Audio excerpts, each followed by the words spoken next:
अरावली सिर्फ निर्जीव भूगोलिक पहाड़ों की श्रृंखला नहीं, ये एक पैर पर खड़े तपस्या कर रहे ऋषियों के भांति वृक्षों का प्राचीन आश्रम है।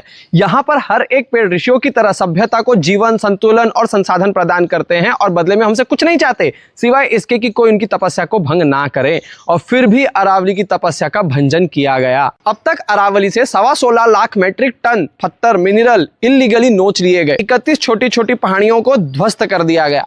15 से 20% राजस्थान की अरावली विलुप्त हो गई। 3000 से अधिक गैर कानूनी खनन स्थलों से अरावली दिन रात 23 सालों तक नोची गई। और ये सब इसीलिए होता रहा क्योंकि परिभाषा सही नहीं थी। 2002 का ब्लैंकेट माइनिंग बैन, जिसे यूपीए के दौर में पूरी तरीके से इग्नोर किया गया। सीएजी की 2018 की रिपोर्ट बताती है कि 2005 से 2012 के बीच में 4 फ्रेश माइनिंग लीजेस दे दी गई।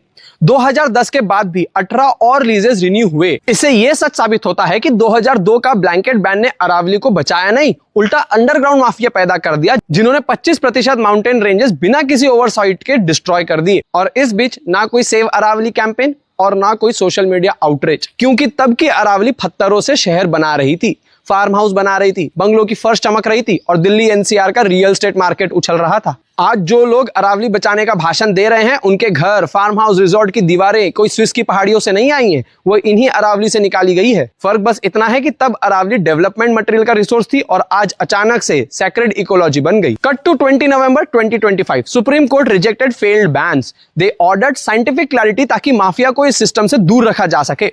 Uniform 100 metre definition, satellite based monitoring के साथ, जीरो माइनिंग लीजेस जब तक के management plan for sustainable mining final नहीं होता। 3 जोन सिस्टम, कोर जोन जहां कभी कोई माइनिंग होगी ही नहीं, सस्टेनेबल जोन जहां सिर्फ regulated mining iron clad oversight के साथ होगी, और रेस्टोरेशन जोन सिर्फ ग्रीन रिकवरी के लिए कोई माइनिंग नहीं। 1 kilometre buffer area around all the sanctuary and tiger reserves, 10 kilometre interstate buffer, 500 metre buffer around the wetlands और डार्क ग्राउंड वाटर जोन में भी माइनिंग कंप्लीटली बैंड है। और 90% अरावली अनप्रोटेक्टेड हो जाएगी is a pure miss information. जो लो हिल centuries के अंदर है, वेटलैंड के पास है या डार्क ग्राउंड वाटर जोन में है, वो सब फुल्ली प्रोटेक्टेड रहेंगे। सिर्फ आइसोलेटेड छोटे पैचेस जो बफर के बाहर है, उनका लेवल चेंज होगा। और ये ecological loss decade old mafia carnage के कंपैरिजन में निग्लिजिबल है। कोर्ट ने सरंदा फॉरेस्ट मॉडल भी साइट किया है, जहां रेगुलेटेड माइनिंग से रेस्टोरेशन के लिए फंड्स मिले, लोकल्स के लिए जॉब क्रिएट हुई और क्रिमिनल सिंडिकेट भी बंद हुए। कोर्ट ने अरावली को कमजोर नहीं किया है, बल्कि अरावली के माफिया दौर को मारा है, जो असल में अरावली को नोच नोच कर खा रहे थे। और अगर ये मोमेंट जेन्युइन होता तो सवाल उठते इल्लीगल माइनिंग माफिया पर, पोल्यूशन ऑडिट